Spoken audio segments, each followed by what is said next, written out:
राधे राधे दोस्तों, स्वागत है आपका मेरे YouTube चैनल में। देवी पार्वती का जन्म हिमनरेश, हिमावन तथा मोनावती के घर हुआ। देवी पार्वती के पिता हिमालय के अवतार थे। उमा, गौरी, अंबिका, भवानी आदि नामों से भी देवी पार्वती को पुकारा जाता है। देवी पार्वती शक्ति का अवतार तथा भगवान शिव की पत्नी है। देवी पार्वती का जन्म पहले देवी सती के रूप में हुआ था। देवी सती प्रजापति दक्ष की पुत्री थी। देवी सती का विवाह भगवान शिव से हुआ। एक बार प्रजापति दक्ष ने महायज्ञ करवाया, जिसमें उन्होंने सभी देवी देवताओं को आमंत्रित किया, परंतु अपने दामाद शिव को उन्होंने महायज्ञ के लिए आमंत्रित नहीं किया। इस बात से क्रोधित होकर देवी सती अपने पिता दक्ष के पास पहुंच गई, लेकिन दक्ष ने भगवान शिव के विषय में देवी सती से अपमानजनक बातें कही, जिस कारण देवी सती ने वही यज्ञ कुंड में अपनी देह त्याग दी। देवी सती ने देह त्यागते समय भगवान हरि से वर मांगा कि वो जन्म जन्म के लिए शिव जी के चरणों से जुड़ी रहे। इसी कारण उनका जन्म हिमालय में पार्वती के रूप में हुआ। पहाड़ों के स्वामी यानी पर्वतराज के घर उनका जन्म हुआ, इसलिए उनका नाम पार्वती रखा गया।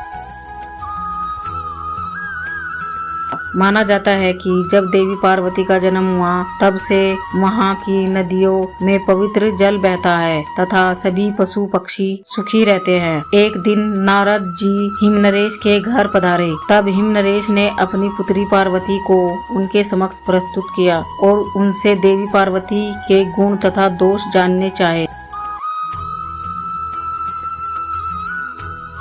तब नारद जी ने रहस्य युक्त कोमल वाणी में कहा कि कन्या सब गुणों की खान है तथा स्वभाव से सुंदर, सुशील तथा समझदार है। यह अपने पति को सदैव प्यारी रहेगी। यह सारे जगत में जय होगी। साथ ही नारद जी ने यह भी बताया कि इनके पति में कुछ अवगुण भी होंगे। इनके पति योगी, जटाधारी, निष्काम, नगन तथा अमंगल वेश वाले होंगे। यह सुनकर देवी पार्वती तो मन ही मन प्रसन्न हुई, क्योंकि वे जानती थी कि उनके पति तो शिव ही है। परंतु उनके माता पिता को यह सुनकर दुख हुआ तथा उन्होंने नारद जी से इसका उपाय जानना चाहा।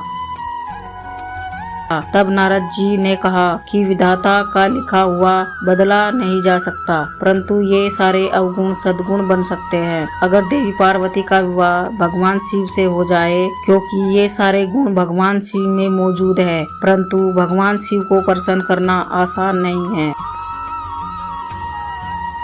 परंतु घोर तप करके उन्हें प्रसन्न किया जा सकता है। ऐसा कहकर तब सबको आशीर्वाद देकर नारद जी वहाँ से चले गए। नारद जी के परामर्श से देवी पार्वती ने तप आरंभ कर दिया। देवी पार्वती का तप बहुत कठोर था। कुछ दिन बाद उन्होंने जल और वायु का भोजन किया और कुछ दिन कठोर उपवास किए।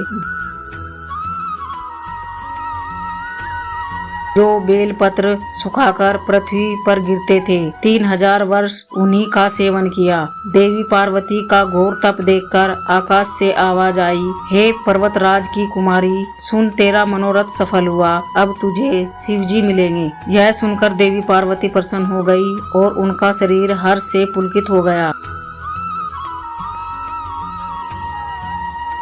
दोस्तों, देवी पार्वती और शिव से जुड़ी सभी जानकारी आपको कैसी लगी, हमें कमेंट बॉक्स में लिखकर जरूर बताइए। और अगर वीडियो अच्छी लगी है तो अपने दोस्तों और फैमिली को शेयर भी करें।